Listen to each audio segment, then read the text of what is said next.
Hey everybody, today I'm down in Southern California driving the new Lincoln Nautilus, but they have also brought along the 2025 Lincoln Aviator right here. If you're shopping for a mid-size luxury SUV, you have basically two options from Lincoln. They're one of the few manufacturers that gives us a mid-size two-row in addition to a mid to large size three-row. So this is a direct competitor to something like a BMW X7, also something like an Acura MDX, or perhaps a Volvo XC90. All of those are where the Aviator plays. And as you can see, they've drastically changed the front end design for 2025, definitely to make it a little bit more like that Lincoln Nautilus right next to it, with this LED accent strip that goes into the grille there. Full LED headlights, of course, and a grille that's, a little bit less handlebar mustache.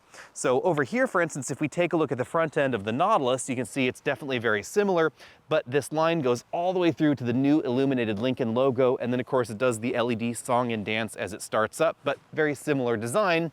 And of course, we all know that the next model in the lineup to get the new treatment is going to be the Lincoln Navigator, which doesn't receive any updates yet, but we've all seen the spy shots, so we know this one is getting that refresh treatment soon. The other change up front happens under the hood, and that is sadly the deletion of the plug-in hybrid option. It wasn't the smoothest plug-in hybrid in this segment, but I always liked the fact that it was there. Instead, we're all going to get the 400 horsepower twin-turbo V6 standard in every trim. That's definitely still a solid engine choice, and it is not only the most powerful base engine in this segment, it's quite simply one of the most powerful engines, period, depending on exactly which competitor you're cross-shopping the Aviator against. Whether that's the new Lexus TX or an Acura MDX or an Infiniti QX60, this is significantly more powerful than any engine offered in those, and it's only about 50 horsepower off the most powerful plug-in hybrid in the Volvo lineup. Out back, not really too much of a change in this Aviator because they didn't really need to make a change out back. Most of the Lincolns have a slightly different design in the rear, and they really just wanted the front end to align with the new theme. Now, I'm just going to go ahead and have Travis hop in the passenger side there because the bigger change happens on the inside. If you were hoping that 2025 would bring the enormous pillar-to-pillar LCD setup we find in that Nautilus next door, you will be a little bit disappointed. If, on the other hand, you're not a fan of that, you might want to check out the Aviator because this has a more traditional setup running the exact same hardware and software. This is the new digital experience from Lincoln, and it's based around a Google operating system with lots of Lincoln touches. You can see we have the Google App Store there, we have Google Maps, this is all internet connected, so of course it's going to give you real-time traffic. The transitions are all super snappy. Just check out that mapping and panning there as you move around. Everything is really well done in this software, and it's going to support gaming and the connection of Bluetooth game controllers and Bluetooth keyboards if you want to web browse while you're parked somewhere, and of course video streaming as well. There are certain controls in this system, so the ambient lighting controls, things like that we've seen in the Aviator for a while, those are all controlled within this system, as are the climate controls down there along the bottom. Those are static, so if you have Apple CarPlay or Android Auto running, it's going to use the top portion of the screen. You can choose whether these home buttons are visible all the time or whether they're going to be occupied by CarPlay there as well. Also integrated into the Lincoln Digital Experience is the new LCD instrument cluster over here. It's about the same size as the previous display, but you can see that it's running newer software, and I like the design a bit more. I always thought that the LCD software in the Aviator was a little bit on the plain side. But with the new Lincoln Digital Experience, we have access to 4 different themes that we didn't have before that are very similar to the ones that we find in the new Nautilus. The various themes aren't quite as differentiated as the themes that we find on the Nautilus, mainly because of the screen size, but we do have access to those various different themes, and as far as their design, they are relatively coordinated with the designs that we also find over there in the Nautilus. The other big change you'll see right here, that's the driver monitoring system, because we now get Blue Cruise in the Aviator for the first time.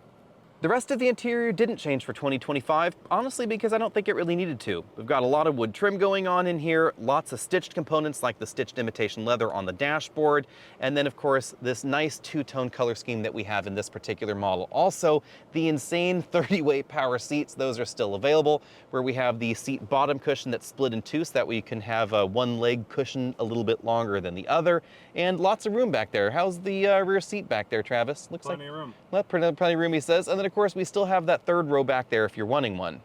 Unfortunately, the updated looks and the extra tech is going to cost you, you guessed it, extra cash. About $5,000 more cash than the 2024 Aviator as far as base pricing goes. About $58,500 for the 2025 model.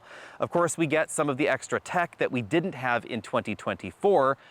And it sort of makes sense when you take a look over here at the new 2024 Lincoln Nautilus, because this starts just over $50,000, and they certainly wanted to have a bit more differentiation than simply offering a 2-row and a 3-row so close together in price.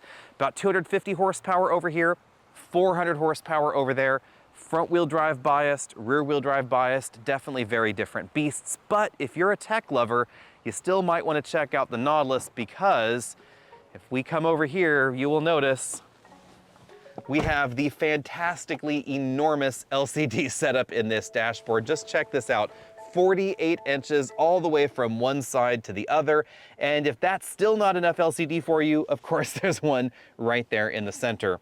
Now, we all know that this LCD and infotainment setup is coming at some point to the Lincoln Aviator. We just don't know exactly when. However, we are pretty darn sure it's coming really soon to the Navigator, because we've already seen some spy shots. Lincoln probably doesn't want us talking about that, but it does appear that the Navigator is going to get even bigger screens across the dashboard. So it's only a matter of time until we see that on the Aviator. We just won't see it for 2025. Let me know what you think about all that down there in the comment section below, and what do you think about the pricing?